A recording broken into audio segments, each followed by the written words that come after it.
a vraiment rien à faire dans ce pays. Oh, tu m'étonnes qu'il n'y a rien à faire. On pourrait faire des activités ou on fait rien. Vous pouvez pas faire du air ping-pong ou un concours de baffe?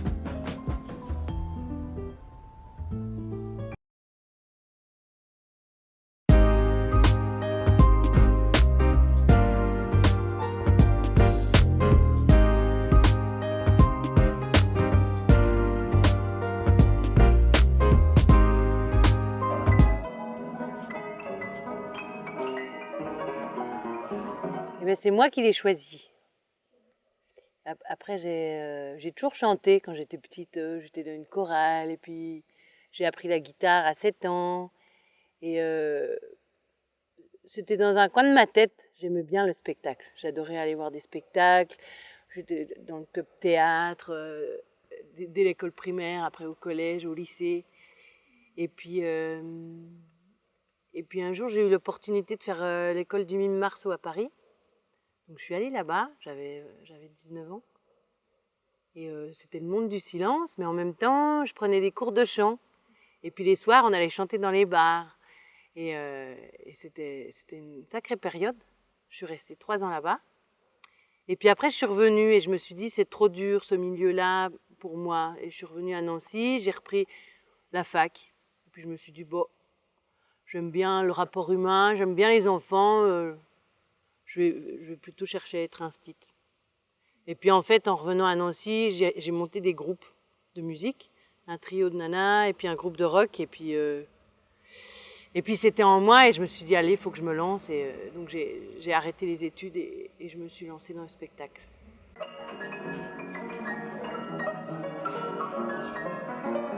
Eh ben oui, ils nous ont toujours encouragés. Après, ils n'étaient pas du tout de ce milieu-là. Mon père, il avait une ferme.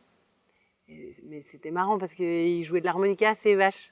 Et il leur mettait la radio, il leur mettait France Musique quand il trayait les vaches. Puisqu'il trouvait que ça leur faisait du bien. Et puis ma mère, elle était ergothérapeute et elle chantait dans une chorale. Et puis elle nous emmenait. Et moi, j'adorais aller dans cette chorale-là. Parce que c'était pas, ils chantaient pas avec des partitions ou quoi. C'était vraiment... il y avait des sketchs, il y avait des chansons, du mime, tout ça. Ça m'a beaucoup inspiré. Heureusement qu'ils étaient là quand même quand on a appris la musique parce que c'est pas évident d'apprendre un instrument. C'est bien quand il y a quelqu'un qui te dit derrière, bon, t'allais faire un peu de guitare là? Mais voilà, et ce que j'ai aimé, c'est qu'ils nous ont appris vraiment ils nous ont transmis la musique, plaisir, partage, la fête. Et ça, j'aime ça, quoi.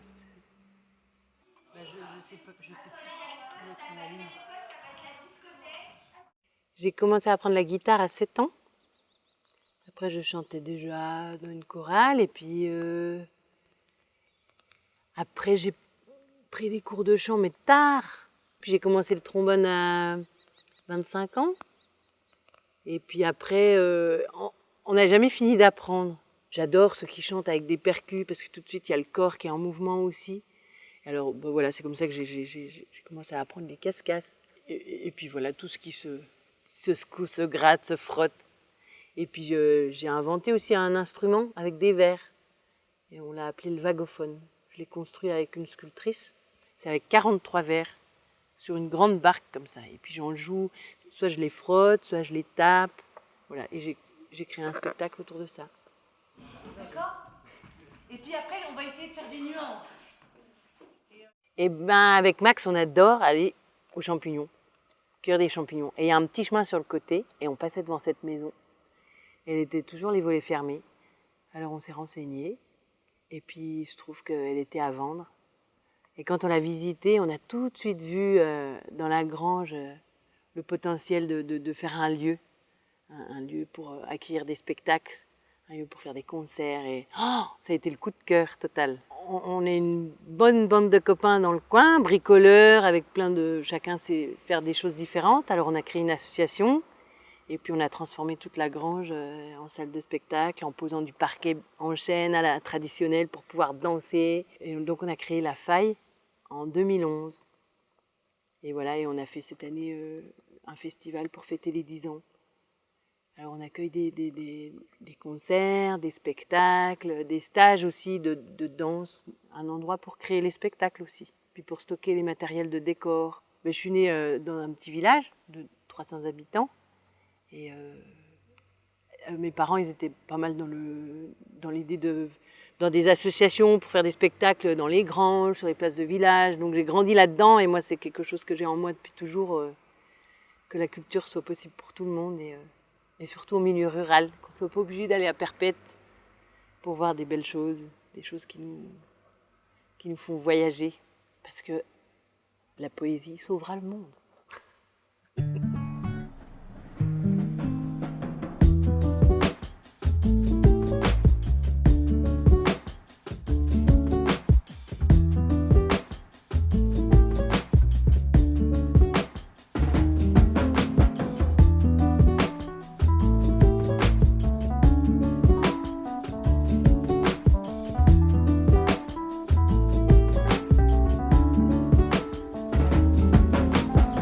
Oh, s'ennuyer, vous pouvez pas jouer à 4.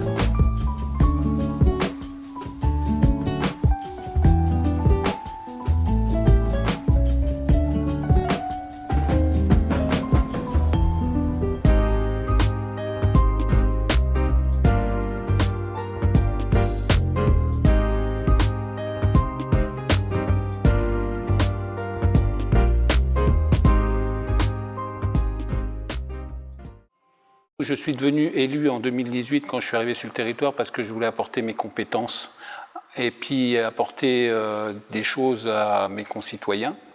Donc j'ai fait un mandat comme conseiller municipal. J'ai fait un deuxième mandat comme adjoint au maire et à l'heure actuelle, je fais un troisième mandat comme premier adjoint.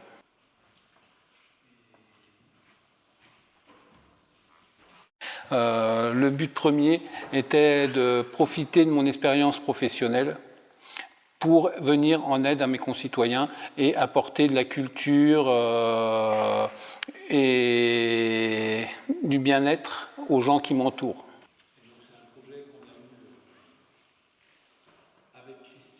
Donc moi je fais partie de ces gens qui ont souvent changé de métier. Et mon premier métier a été militaire de carrière, où je suis intervenu sur énormément de conflits. Et après 15 ans d'armée, je suis devenu journaliste local pour l'Est républicain, chose que je fais tous les jours. Voilà. C'est ce que vous lisez dans le journal, sur Badonviller et son secteur, ou 9 maisons, c'est moi qui l'écris. Voilà. Et à côté de ça, j'ai ma mission d'élu.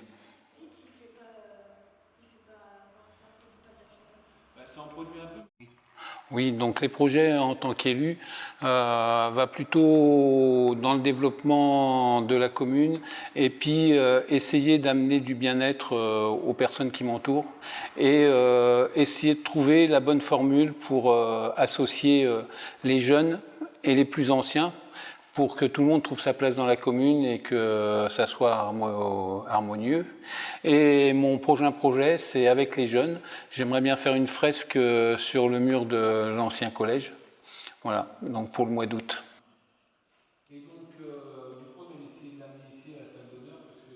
Ma plus grande fierté en tant qu'élu, c'est d'avoir réussi avec Monsieur le maire des projets comme le Carrefour, comme le terrain de tennis à Badonviller, les cabanes du lac au bord du lac de Pierre-Percé et monter des balançoires pour les jeunes dans le parc, c'est ma fierté, je la retire là-dedans, dans l'action et quand ça aboutit et que les gens sont heureux de se servir de ce qu'on a créé avec Monsieur le maire.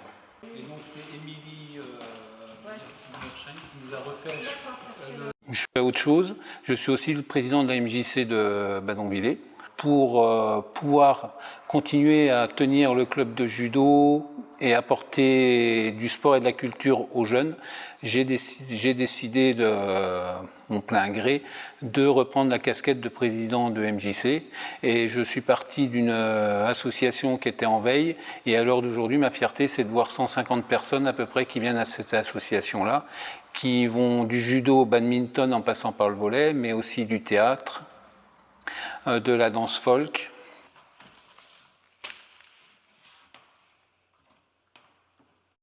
Ah, bonne question. J'ai pour l'habitude de regarder toujours le verre à moitié plein que le verre à moitié vide. Donc toute décision que je prends, je ne regrette pas.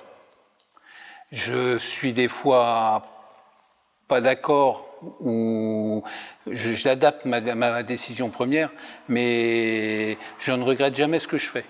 Voilà. À un moment, on peut faire des erreurs, mais on s'adapte de son erreur et on va vers le positif, mais on ne regrette pas.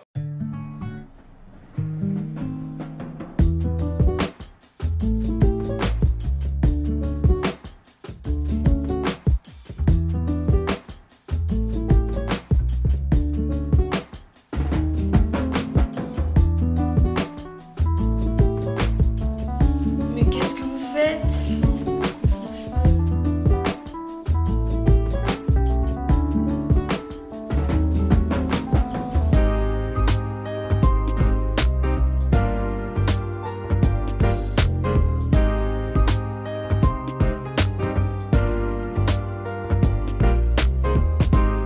Qui êtes-vous et que faites-vous dans la vie? Eh bien alors, je m'appelle Bernard Jacquet, je suis né à Cirey et je suis donc aujourd'hui maraîcher avec mon épouse. Donc on travaille sur le site à deux. On a à peu près 2500 m² de serre et 3 hectares de plein champ.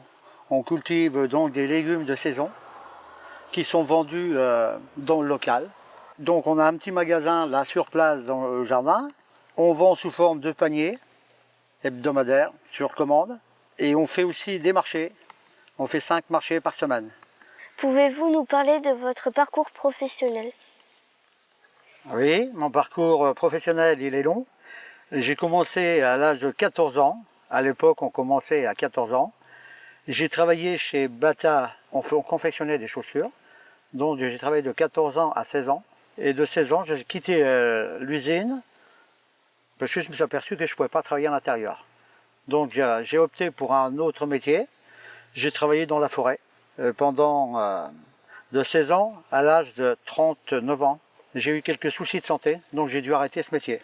Donc j'ai fait des concours pour entrer dans le maraîchage.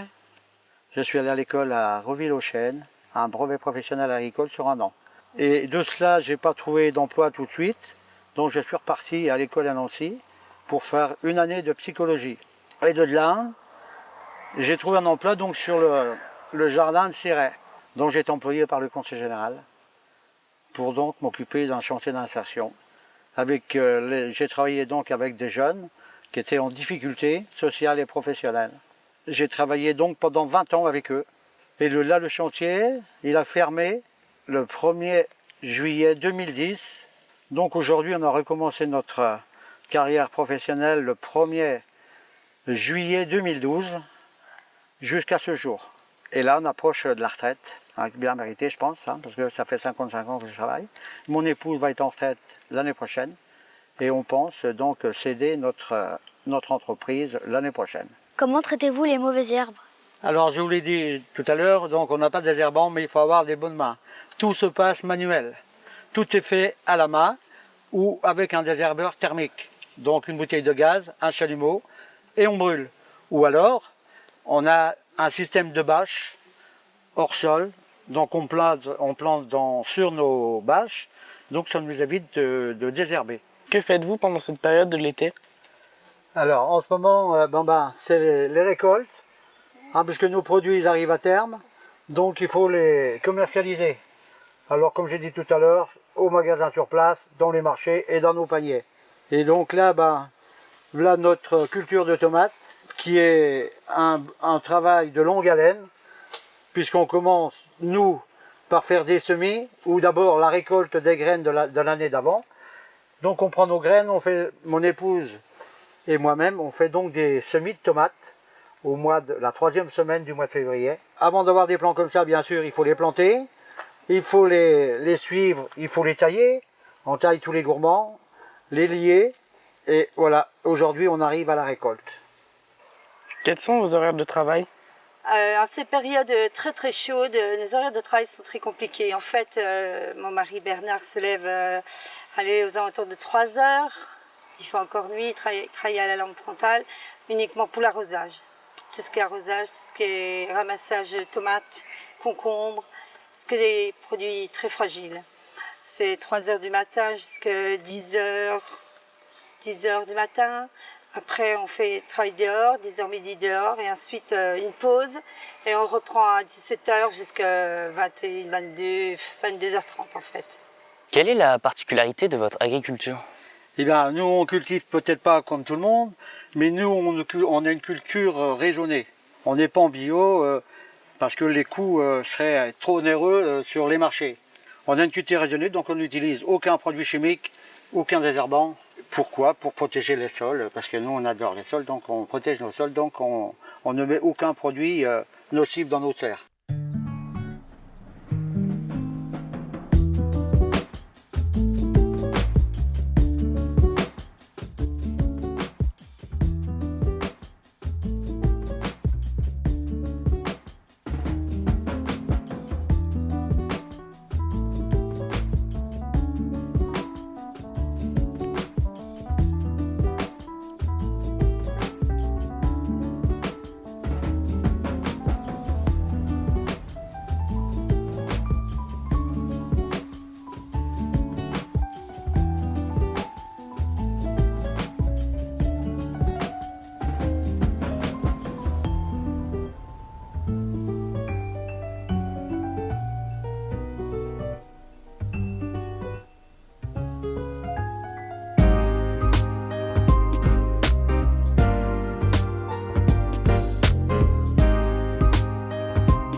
À quel âge avez-vous commencé la pêche? Alors la pêche, j'ai commencé très très jeune, à l'âge de 7 ans. Et au début, j'ai commencé avec une canne pour pêcher la friture, donc tout ce qui est gardon, rotangle, ablette. Qui vous a appris à pêcher? Alors j'ai appris grâce aux vidéos sur internet, mais aussi grâce à mes copains. Ils m'ont permis de me faire découvrir plein d'autres styles de pêche, comme par exemple la pêche à la carpe, que je connaissais pas auparavant. Et du coup, c'est mes copains qui m'ont appris. Et je me suis perfectionné avec les vidéos que je pouvais trouver sur YouTube, par exemple. Qu'est-ce qui vous a donné envie d'être pêcheur? Alors, le fait d'être en contact avec la nature, avec la faune sauvage, avec les oiseaux, et puis surtout le fait de ne pas savoir ce qu'on peut attraper juste sous notre ligne. Quel est le plus gros poisson que tu as pêché? Alors, le plus gros poisson que j'ai pêché, c'est une carpe miroir de 23 kg. Alors, je l'ai pêché à l'étang de Blamont avec une bouillette. Est-ce que vous avez déjà pêché des poissons d'eau de mer? Alors, oui, j'ai déjà pêché des poissons comme le bar, mais aussi la dorade. Ces deux poissons sont des poissons dites carnassiers. Donc ce sont des poissons qui mangent d'autres poissons.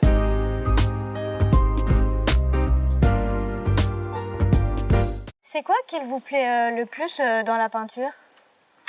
En fait, moi, ce que j'aime, c'est plutôt voir les gens faire de la peinture. Okay. Et pouvoir être là pour servir au maximum pour qu'ils puissent être à l'aise dans leurs mouvements, dans ce qu'ils doivent faire pour eux-mêmes.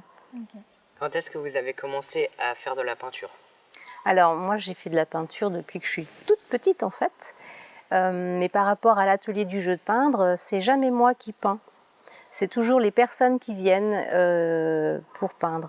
Moi, je suis juste là pour servir vraiment le jeu de peindre. Qu'avez-vous fait comme études? Alors moi, je suis allée à l'école depuis que je suis toute petite. J'ai passé un bac D, je suis allée en fac de sciences. Et puis, ça ne m'intéressait pas de rester là.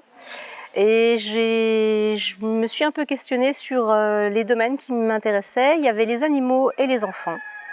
Et je suis allée après à l'école d'éduc de jeunes enfants. Voilà, c'était ma formation initiale. Et après ça, j'étais très intéressée par une pédagogie qui s'appelle la pédagogie Montessori. J'ai fait le choix, on a fait le choix avec mon compagnon de faire l'instruction en famille en se basant sur cette pédagogie-là. Et puis quand je me suis formée à la pédagogie Montessori, j'ai rencontré des gens qui allaient peindre dans les ateliers du jeu de peindre. Ils m'expliquaient ce qu'ils vivaient et moi j'étais très intéressée et je voulais aller me former à cette pratique-là, quoi. Donc je suis allée me former chez Arnaud Stern à Paris après. Voilà, il y a de ça 5 ans maintenant. Qui a créé l'atelier? Alors l'atelier du jeu de peindre, il a été créé par Arnaud Stern. Arnaud Stern, c'est une personne qui a maintenant presque 95 ans, qui est allemande et à l'issue de la Seconde Guerre mondiale s'est retrouvée en France et on lui a demandé de s'occuper d'orphelins. Donc il a utilisé ce qu'il avait sous la main, c'est-à-dire des crayons simples, des bics et du papier. Et les enfants lui ont très vite demandé de pouvoir utiliser plusieurs couleurs différentes. Donc il a essayé de voir ce qu'il avait comme matériel, on lui a apporté de la peinture. Et voilà, c'est parti, la peinture était là et l'atelier commençait. Il y a eu de plus en plus de personnes, enfin d'orphelins qui étaient intéressés par l'atelier et il n'avait qu'une seule pièce, donc il a dû aménager la pièce autrement. Au départ, ils étaient assis et ils peignaient sur la table, sur une feuille, petite feuille.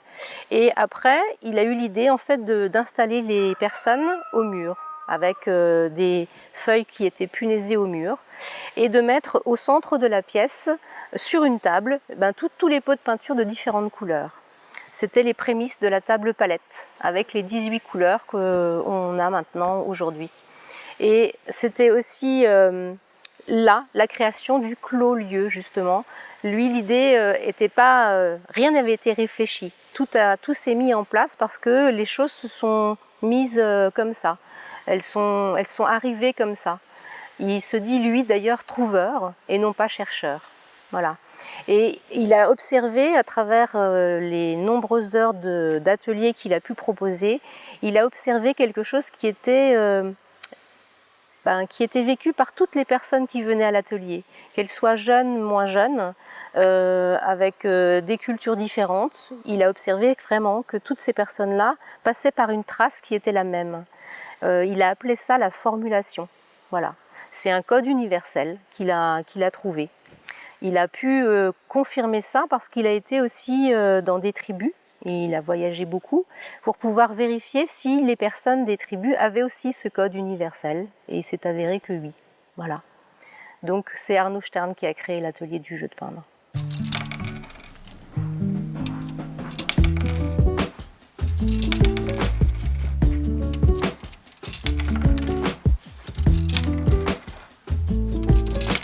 Puissance 4.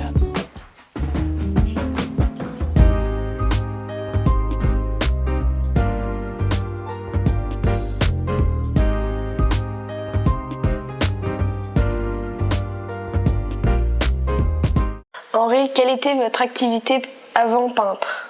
J'ai travaillé dans l'industrie métallurgique, j'étais dans un bureau d'études et j'ai terminé en dirigeant une entreprise. Quand avez-vous commencé la peinture? Mais il y a très longtemps, quand j'ai commencé à travailler dans un bureau d'études, donc j'ai commencé par le dessin. Et ensuite, ça s'est poursuivi avec des décorations, des affiches de théâtre, des décors et des illustrations. Voilà. Et la peinture réellement a commencé en 2000 à peu près, où là je me suis mis à la peinture à l'huile. Voilà. Et depuis, je peins à l'huile constamment. Quel est votre style de peinture? Ma peinture s'oriente vers une peinture dite expressionniste. J'ai beaucoup été impressionné, si c'est le cas de dire, par les expressionnistes, donc des peintres qui sont venus après les impressionnistes. Et ma démarche est une démarche de peinture sur site, c'est-à-dire sur place, avec en particulier l'inspiration qu'est la forêt, donc, comme tu peux voir là. Et donc également, elle repose surtout sur le dessin, c'est-à-dire que ce qui est important pour moi, c'est le dessin qui est la base, en fin de compte, de ma peinture. Donc je dessine beaucoup sur place, je fais beaucoup de croquis, et de ces croquis sortent après des peintures ou non. Mais dans le style, j'essaye un peu de noyer la réalité à travers la peinture par rapport à mon dessin. Je déstructure mon dessin. Voilà. C'est ça ma démarche et ma façon de peindre. Quelle est votre technique préférée? Comme tu le vois, c'est la peinture à l'huile, mais ce que je préfère tout de même avant ça, c'est le dessin. Et le dessin s'exprime soit par le crayon, le fusain, l'huile pastel. Et moi, je préfère le dessin à la plume, à l'encre. Je trouve que là, on a un contraste très fort entre le blanc et le noir. Et ça exprime beaucoup plus l'impression qu'on veut donner du dessin. Pourquoi ça s'appelle les Gîtes des Arts? C'est-à-dire en 2010, quand on a recréé la structure en bas, que tu vois là, qui s'appelle les Gîtes des Arts, on a voulu faire un lieu de partage et d'échange avec les artistes. C'est-à-dire on fait venir des artistes peintres, sculpteurs, photographes. Et avant que ce soit des éléments d'hébergement, on crée des expositions et des rencontres avec les artistes locaux et même parfois internationaux. C'est ça, donc le terme est resté. Et puis on a continué à appeler ça les Gîtes des Arts puisqu'on expose dans les deux maisons. Et le jardin nous permet de faire la liaison entre ces deux maisons pour faire des expositions en plein air. Quel est votre lien entre l'activité et le territoire? Donc mon activité, c'est effectivement de promouvoir des artistes sur le territoire, puisqu'on est dans une région qui est un peu esselée. On est situé entre des grandes villes, il n'y a pas beaucoup de monde, il n'y a pas beaucoup de moyens d'expression pour les artistes. Donc le lien, il se fait par les artistes qui sont sur le territoire, par commencer, par certaines personnes du territoire qui me donnent un coup de main pour pouvoir, la mairie, la Comcom, pour organiser des expositions. Et puis faire venir des artistes d'autres territoires, justement, même d'autres pays, pour faire des échanges et de partager donc la culture en général, qui est la peinture, le dessin et la sculpture et la photographie. Quelle est la philosophie de votre métier? La philosophie des Gîtes des Arts, en général, c'est effectivement, comme je l'ai dit tout à l'heure, la notion de partage et d'échange, c'est-à-dire de promouvoir des artistes locaux, des artistes qui sont de la région, un peu éloignés, des artistes internationaux, donc des étrangers qui viennent. Là, on a exposé un artiste argentin il n'y a pas longtemps, et de pouvoir donner aussi aux gens qui sont ici la possibilité de voir des expositions, et de voir, c'est pas vraiment une galerie, mais de voir effectivement des artistes à l'œuvre, et d'avoir accès à ce genre de choses qui nous sont généralement un peu refusées parce qu'on est très très loin des grandes villes.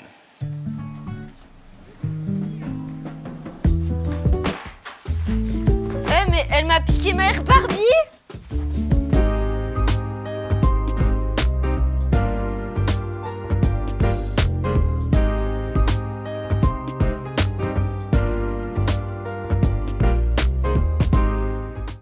Pouvez-vous vous présenter? Alors je m'appelle Igor et à ma droite, Amaury. Nous sommes dans un projet de recyclerie sur la commune de Ciré-sur-Vezouze et nous passons beaucoup de temps à réparer et à prôner la réutilisation des matières. En quoi consiste une recyclerie ou ressourcerie? Alors cela consiste dans un premier temps à proposer du matériel revalorisé et dans un second temps d'effectuer des réparations et pour pouvoir réutiliser le produit. Où en est votre projet de recyclerie? Alors là, on vient de finir la définition de ce qu'on voulait faire exactement. On a choisi le type de structure qu'on voulait obtenir et là, on est en train de voir pour se rapprocher des personnes qui peuvent nous aider à obtenir des financements. Parce que même si la recyclerie fonctionne sur le principe de choses qu'on récupère ou qu'on nous apporte, il faut qu'on puisse financer la location d'un local. Et du coup, on est en train de voir pour obtenir des coups de pouce de certaines communautés de communes ou alors de certains élus qui peuvent nous aider ou certaines subventions qui sont mises à disposition pour ce genre de choses. Que nécessite le recyclage?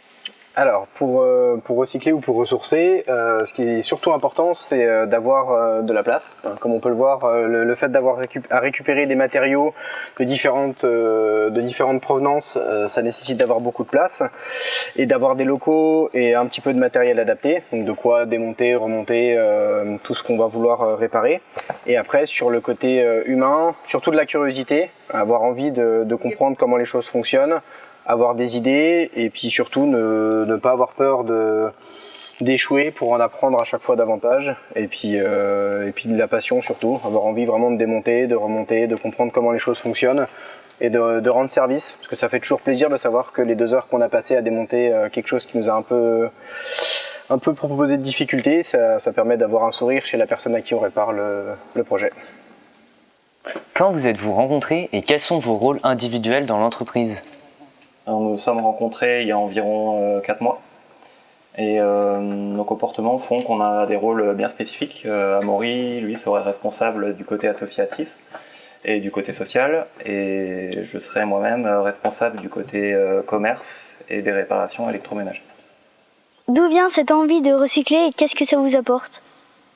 L'envie de recycler m'est venue petit à petit au gré des voyages. Je me suis aperçu qu'en fait il y avait une grande quantité de choses qui étaient jetées ou qui n'avaient pas de débouché. Et petit à petit, j'ai commencé à récupérer des choses qui étaient jetées. Et en fait, petit à petit, j'ai acquis les connaissances pour pouvoir les réparer. Et c'est là où c'est devenu intéressant. Et pour Amaury, c'était un peu différent. Pour Amaury, ça a été déjà de la collecte. Et ensuite, à force de collecter, il s'est dit qu'il pouvait en faire quelque chose. Voilà. Pouvez-vous parler de votre état d'esprit? Oui, bien sûr. Je pense que l'état d'esprit principal qu'on a avec Igor, c'est la bonne ambiance. C'est quelque chose qui nous amuse vraiment de recycler et puis de transformer, d'apprendre énormément. Et surtout le fait de ne pas savoir exactement ce qu'on va avoir à faire dans la journée, le fait d'avoir à réfléchir sur un problème pendant un nombre d'heures indéterminé, et puis surtout le fait de chercher, toujours innover, trouver des solutions. Des fois on n'a pas les bons outils, des fois on ne sait pas encore comment on va faire, du coup on réfléchit, on démonte, on se renseigne, et il y a une grosse curiosité, et tout ça c'est motivé par du plaisir de réparer, de comprendre, et puis de se dire que ça participe un peu à aider le monde dans lequel on vit, parce que on peut pas continuer comme ça à entasser tous les déchets qu'on est en train de générer. Donc même si quelque part c'est quelque chose qui peut être angoissant quand on le regarde, nous on arrive à en tirer le meilleur, et du coup pour le moment c'est quelque chose qui nous éclate. Donc notre état d'esprit positif.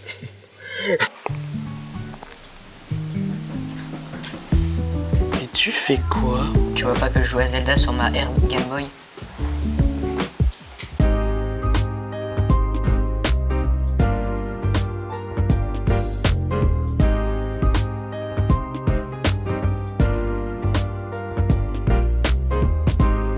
Quelle est la superficie et le nombre d'habitants à Angomont? Alors le nombre d'habitants, 75, je vais commencer par là, 75 habitants, c'est en nette régression depuis une vingtaine d'années. La superficie totale du territoire, c'est 1700 hectares, pardon.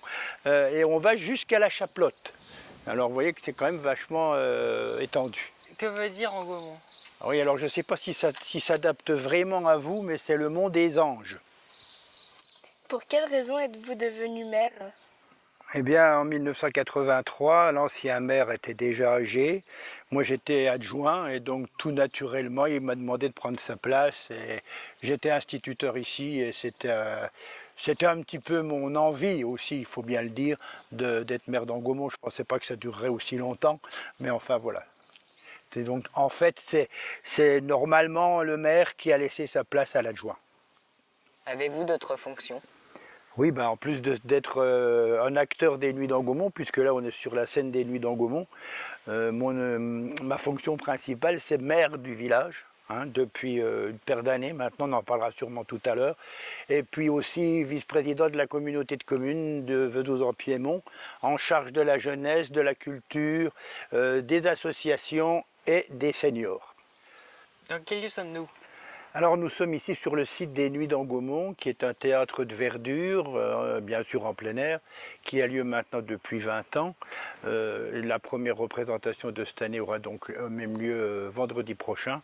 Et au départ c'était un théâtre d'été qui avait lieu, d'hiver qui avait lieu à la MJC, et de fil en aiguille, voilà, ça s'est étoffé et c'est devenu le théâtre des Nuits d'Angomont qui a lieu tous les ans à pareille époque. Avez-vous une réalisation dont vous êtes fier? Oui, c'est l'achat des 2 bâtiments qui sont là. Là, on est devant un des bâtiments qui a servi d'auberge rurale par un moment pour la commune, et puis un autre bâtiment plus haut qui servait d'hébergement temporaire pour personnes âgées. Bon, les conditions et les normes de sécurité et d'adaptation des bâtiments ne nous ont pas permis à continuer à travailler de la même façon. Mais là, on reste quand même avec 2 bâtiments qui sont à la commune. L'autre a été racheté après par le CAPS de Rosières. Avez-vous des projets en matière de l'écologie? Il y a un grand projet qui va venir très rapidement maintenant, puisque toutes les maisons ici sont en assainissement unique. On va faire un assainissement collectif, mais ça coûte énormément de sous. hein. Beaucoup d'argent et peu de subventions. Bon là vous êtes devant une fontaine, alors bien sûr on essaye de garder sur Angomont des fontaines où il y a l'eau qui coule, alors que dans bien des endroits, ont été remplacés par des fleurs. Mais là aussi, et on a de la chance parce que ce sont des sources indépendantes de la concession, donc on peut les laisser couler comme on veut. Concours de blagues sous chamallow, partez. Quoi?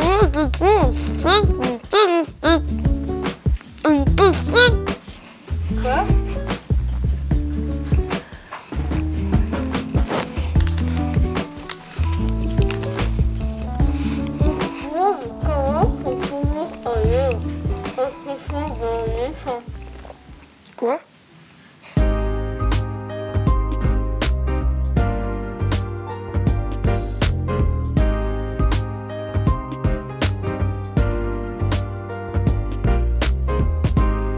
Vous préférez la ville ou la campagne?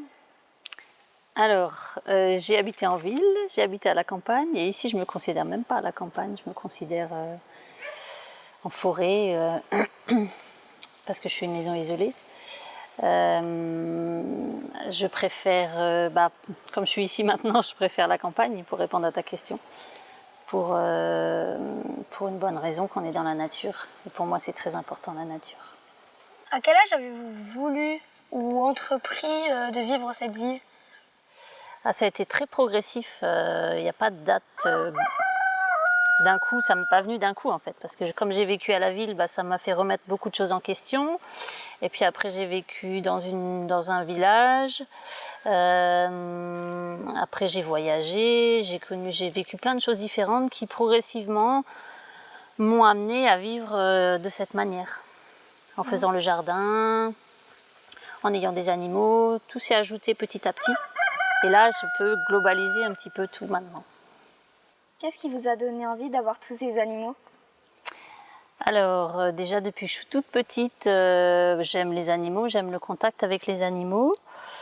Et puis progressivement, j'ai eu des animaux, alors pas tout d'un coup non plus. Et c'est surtout en termes de permaculture, je vous en ai parlé un petit peu.